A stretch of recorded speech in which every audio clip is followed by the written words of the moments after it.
Hariyam, Shri Gurubhyo Namaha. In a vast desert, two tribes were forced to live nomadic lifestyles, moving from oasis to oasis.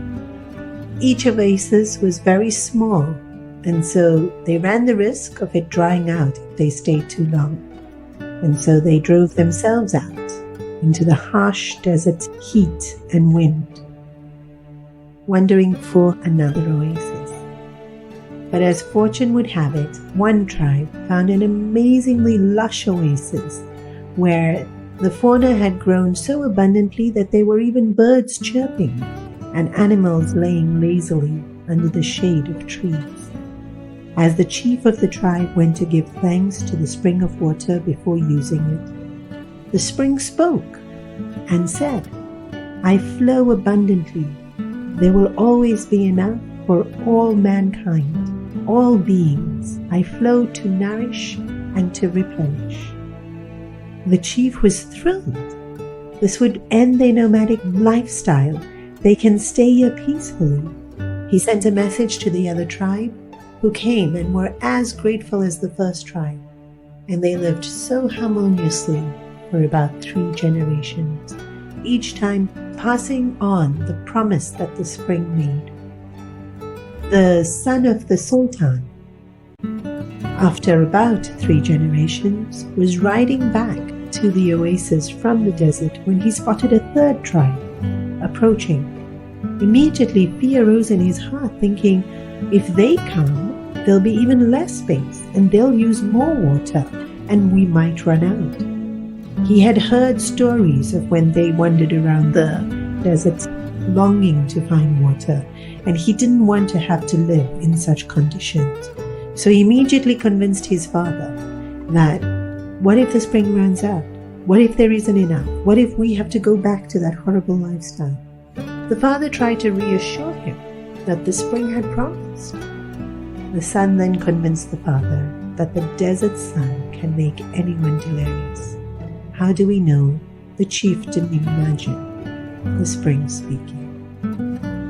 Suddenly, the father was convinced.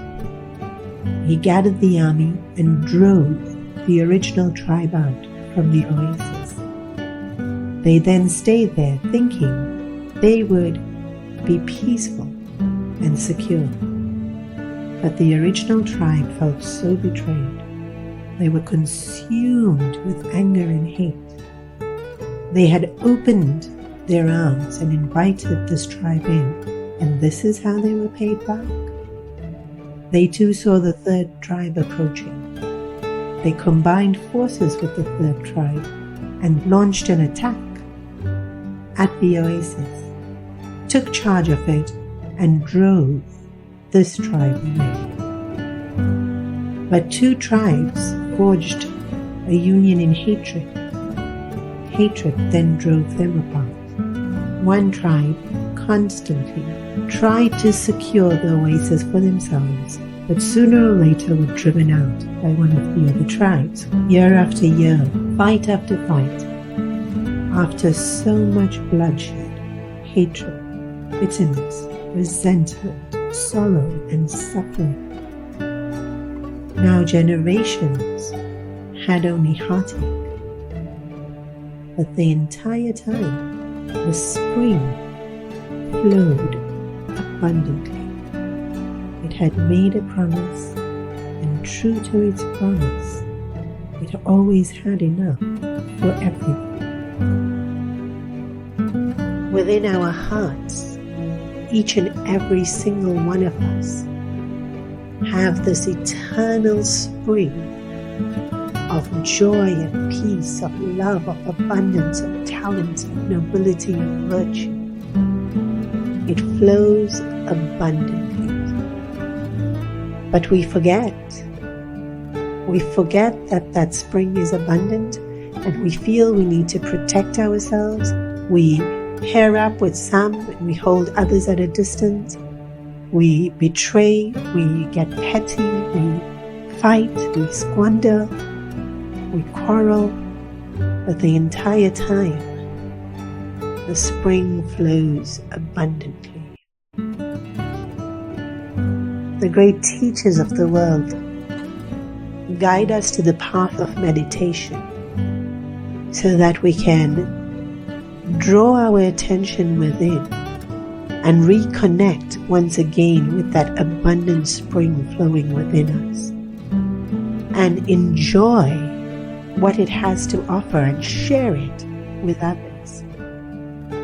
There are many, many meditational techniques, and the one that the Hanuman Chalisa recommends towards the end, Aura Devata Chittana Darahi Hanumata Sehi Sarva Sukha Karahi Sankata Kate Mite Sabapira Josumire Hanumata Balapira, is to meditate on the form of Lord Hanuman.